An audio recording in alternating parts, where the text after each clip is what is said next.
Hello. Welcome to episode 8 of Walk the Dog Cinema. Happy February, and hope you've all been having a good time. But just kind of wanted to reiterate, I've challenged myself with Valentine's Day in this month, and we're going to go with romance movies and kind of a sub part of that, stuff to do with love and how love conquers all, and challenge myself to watch new movies and old movies alike within that spectrum for the whole month, and we'll see where we go with what we have experienced and watched this coming month. Should be a fun month. It's always an interesting genre. Obviously you get romantic comedies, dramas, but I have thought it over, and there's a few movies I do want to watch that also goes into what I'm talking about within the love, and you'll see those. So I do have a little bit of a different movie for Valentine's Day, and then to end the month. So I do have a few surprises coming this month, and I hope you'll join me. But as we move on, I kind of have been wanting to watch this movie since it came out. I don't get a lot of time to necessarily go to the theaters with my way my life is structured, but I do have time to watch afternoons and things like that streaming. And this movie is on Peacock right now, so if you have that streaming service, it's a Universal movie, DreamWorks. I went with The Wild Robot. I didn't know much about the movie, except I did have a family member tell me it is kind of a movie about a mother's love, and I thought, oh wow, what a perfect start, what a perfect kind of fit. Let's see if this movie works. I've heard good things about it. I think it's nominated for an Academy Award this year, so was curious, I'd seen it, also had a book out. I've seen it at Target and stuff like that, so I kind of wanted to check it out, and started it up. And so I'm going to get into some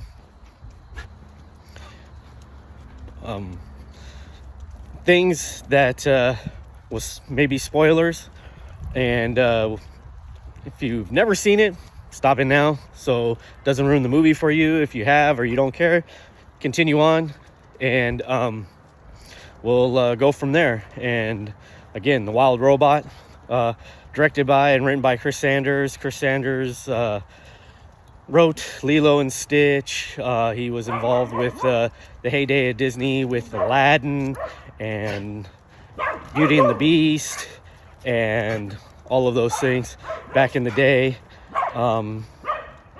So he has a pretty good writing resume. I will say that The Wild Robot is fairly well written from a script standpoint. If you kind of look at the whole movie in that regard, you see where he was kind of going with it. I'll get into some of the other aspects of it. I think this was his first movie he ever directed, and there's some great set pieces in it. Overall, I think he's a better writer than director. I think those aspects kind of fail him a little bit here, in terms of what he wanted to achieve within the writing. And it's rather interesting. So overall, I thought the movie was okay. It's a better first half than it is a second half for me. I like the fact that it isn't really kiddified in one aspect, and then there is other aspects that it's kind of really kiddified. And so the tonality shifts of everything in the film, for me, don't quite work, and I'll get into that. But like I said, I really love the beginning. I love the world building on one level within the robots world. And I will say that the movie is beautiful. If you get a chance, or you have watch it on the big screen. Do not watch it on a little screen. I could see that there is a lot of detail. It has this great shading quality that kind of makes it very watercolorish within animals' furs, and the robot design is great. Actually, all the character models are really well done and thought out. And again, I like some of the world building. There's some great vistas. There's just great shots with everything. Sometimes I feel they take a little too much time on some of that and kind of do the wow, look at me, where I think they could have spent a little bit more time within some of the relationships. But the robot is a neat character and kind of fascinating. And so the basis of the movie is robot crash lands on some island and accidentally destroys a goose's nest, but one egg survives, and the robot's gonna raise this gooseling so it can migrate. And that's pretty much the basis of the movie. And I do like that the theme about love conquers all. Doesn't matter who the person is, the person who raised you and taught you values and stuff is, your parent. And if they stepped up to the plate, you should honor that, and that it's okay to love them, even though, may not be the most ideally suited to do things. And there's a lot of great, interesting concepts to that within the film that I did enjoy. Like I said, the first half is really well done. Builds the robot up. It needs its path to exist, and then wants to basically, well, I have nothing to do, so I'm gonna get going here and try to get rescued by the corporation that made me. And so there's some interesting things that go on there. And then we get the incident that causes it to kill the nest, which really wasn't its fault. I mean, it's being tracked by pursuer and it doesn't know what's going on. And so it's really an accident. And then we get the lead to this character that's a fox, tries to take the egg to eat it for itself, and then how the robot races after it to save the egg. And then we get basically the egg hatching. It's a little gooseling who's undersized and kind of an ugly duckling in that regard. And you could say, kind of standard animation tropes and stuff. And I love the comfortability of all that and how they play with those things. But I really like the fox. I mean, it's got shades of other foxes. I'm thinking of the one with Judy Hopps. Oh my gosh, I don't know why my mind went blank on it, but it's very much in that vein. Foxes lie, and I get the visuality of all that. But yeah, the fox is an interesting character, and we do get a little bit of background later on in the movie about the fox, and you kind of know where that's going to go. It's going to end up being friends with the robot, and it works. It really does. There's a great build up to that. On one level, I think that relationship works better than the little gooseling to the robot. But we go through the beginning of the movie, and the robot has its task, and now it's gonna, train it to swim, train the goose to swim, and train it to fly so it can fly south for the winter, and that's its task. And it goes through, those. I wouldn't say a montage, but it's kind of montagey a little bit in that regard, and it's well done. And we see that the robot kind of is rewriting its programming to do this, and you kind of know where it's going to go. It's going to, do robots ever have a soul, and does it get a heart? And the answer to that is going to be a resounding yes. I mean, we see that coming a mile away, and that's okay too. I don't mind something being generic in that regard. It's kind of a sci-fi trope, and it's been done a lot, you know, since Isaac Asimov and all those guys back in the day doing that. I'll say that's kind of the weakest aspect of the movie to me. But like I said, the first half is good. It sets up all of that. And then the tonality of it is still a little all over the place. And what I mean by is there's all these little dark humor, and I mean really dark humor, where, you know, I don't know what it is in this day and age, but you know, we like death is funny. And I get it. It's the wild, so this stuff's gonna happen out in the wild where things are killing things, and it's treated with humor, and I'm okay with that. But from a tonality sense, that you have some serious matters in here. You're trying to create this undercurrent that it is dangerous out in the world, but at the same time, you're not fully committed to it.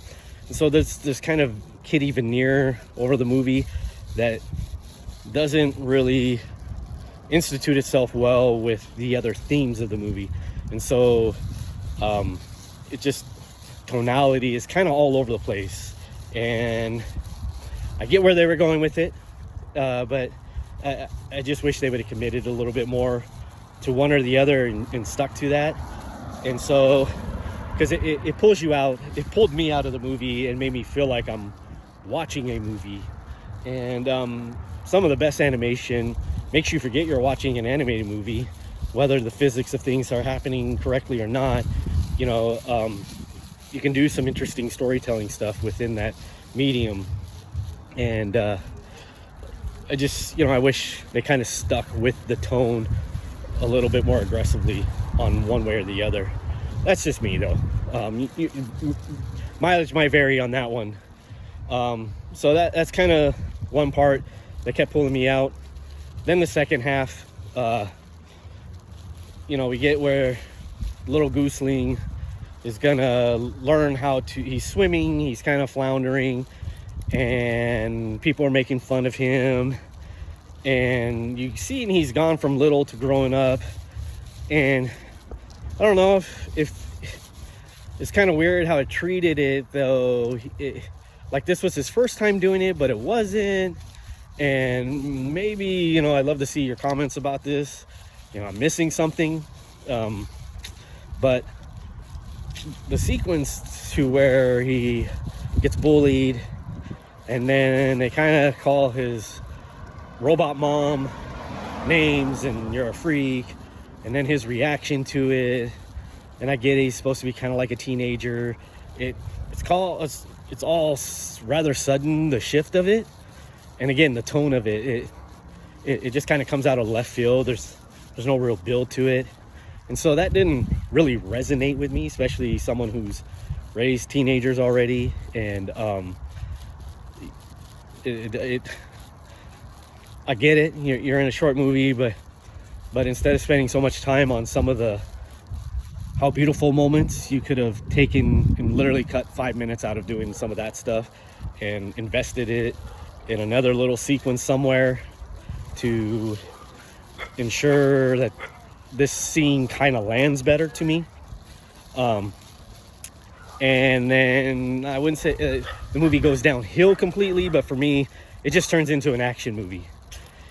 And we get them, you know, the goose figures out how to fly from a hawk. You know, Mama Robot kind of comes along, and they make up real fast. So it's like this weird tantrum, and then they make up fast, and just to get to this sequence of stuff. And as they fly south with the cool old bird who thinks that the young bird's cool, which on one level isn't set up very well either. They land at a human place, and it's all kind of neat looking and interesting. And it's kind of cool that we don't know what's going on. I mean, we get a shot of the Golden Gate Bridge like completely submerged, not fully, with these wells, and so you're kind of like, wow, okay, Earth may have been has been devastated. You know, there's some other questions it raises when it does that, but okay, let's go along with it. That's fine. That's kind of interesting. And then they want to, you know, but because the birds are kind of icky, the robots in there kind of want to corral them all up. The birds get scared, and all sorts of action and destruction start happening.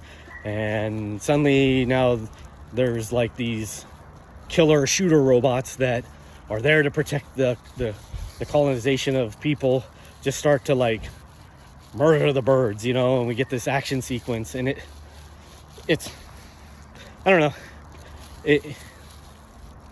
for me it just gets too action orientated, and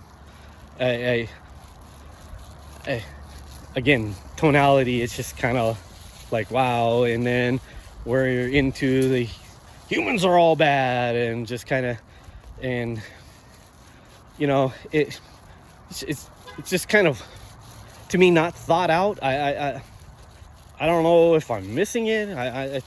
I'm pretty astute in these things, and it just kind of comes out at you. And in the meantime, the robot is having her own problems on the island, and gets all the animals together, or otherwise they won't survive the winter. And you know, they all kind of sing kumbaya to not eat each other and things like that to survive the winter. And I mean, I like the theme of that and everything. It's just, again, it's kind of tonally just kind of a weird scene to me.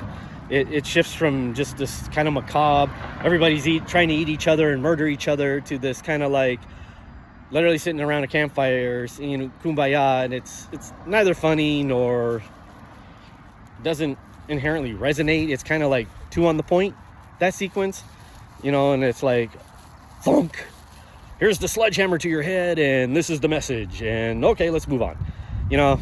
It just doesn't feel as organic, I don't know, to me. And maybe because it just came off of a scene that's really action oriented. Anyhow, to keep going, we get to the end where the robot wants to get picked up, but then doesn't want to, because she loves the little bird, and that's her boy, and mama's gonna stay. And it has some emotionality to it. I think if it harbored a little bit more about that and kind of sat on it instead of got so action orientated, I think the scene would have been a little bit better. You know, they could have done danger in a different way.